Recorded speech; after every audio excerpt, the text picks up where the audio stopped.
Ellie, you won't believe it, she practically squealed, her voice high with excitement. They did it. They sold the apartment and found the perfect location for the restaurant. It's right on Madison Street, you know where all those trendy places are. Mike is already working on the menu. He's got such wonderful ideas. Fusion Italian cuisine. Can you imagine? And Amanda, oh, you should see her Instagram post about the restaurant. She's going to be such a successful businesswoman. She's already got over 1,000 followers for the restaurant page.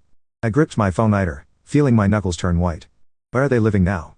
They found a nice rental, Mom replied breezily, as if they hadn't just sold their only real estate asset. I'm watching Tommy and Lisa while they get everything set up. It's so exciting. They're talking about having a big grand opening party next month. I stared at the financial report on my desk, thinking about the massive risk my sister had just taken. The statistics about restaurant failures in their first year flashed through my mind. I looked them up after that dinner, and they weren't pretty. 2 months passed in a blur of work deadlines and quiet evenings at home before I received Amanda's message. The invitation popped up on my Instagram feed, an elaborate digital card with gold lettering announcing the grand opening of Bella Italia. I had to admit it looked professional. When I arrived at the address on Madison Street that Saturday evening, I was actually impressed. The storefront had been transformed with elegant lighting and window boxes full of fresh herbs. Inside, the decor was warm and inviting, exposed brick walls, dark wood tables, and strings of twinkling lights crisscrossing the ceiling. Nellie, you came. Amanda rushed over in a designer dress that probably cost more than a month's worth of rent. She kissed my cheeks, champagne glass wobbling in her hand. The place was packed with familiar faces, cousins, aunts, uncles, old family friends, and Mike's entire extended family. Mom and Dad were holding court near the bar. Dad's voice carried across the room as he gestured enthusiastically. Just wait and see, I overheard him telling Uncle Jim. Amanda is going to be the next big name in the restaurant business. She's got that entrepreneurial spirit, you know. Not like Nellie. She'll probably work for other people until she retires. Mom nodded along. Some people are just born leaders and others, well, they're more comfortable following. I pretended not to hear them as I made my way to the appetizer table. Their words didn't sting as much as they might have once.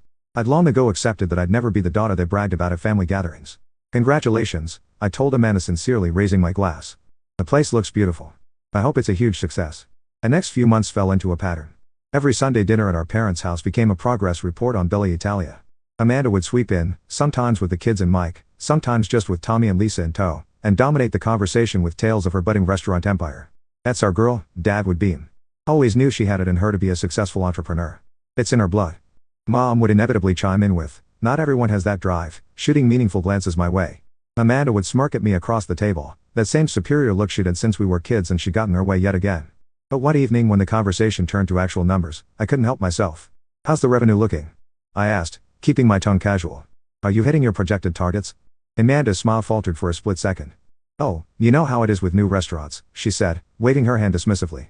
We're still building our customer base, but we'll be self-sufficient any day now. And then the profits will really start trolling in. Something in her voice made me think of a time in high school when she'd insisted everything was fine with her grades right up until she failed 3 classes. But I kept the thought to myself and just nodded, taking another bite of Mom's pot roast. The spring evening started like any other Sunday dinner, with Mom's cooking filling the house with familiar aromas, and Dad telling his same old jokes. Then Amanda cleared her throat and grabbed Mike's hand. We have some news, she announced, beaming. I'm pregnant. Baby number 3 is on the way.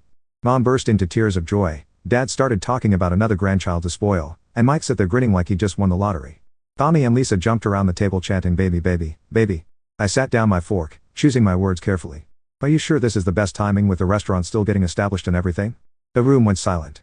You'd think I just suggested selling Tommy and Lisa to the circus. Nellie, Mom's voice could have cut glass. How dare you? A baby is always a blessing.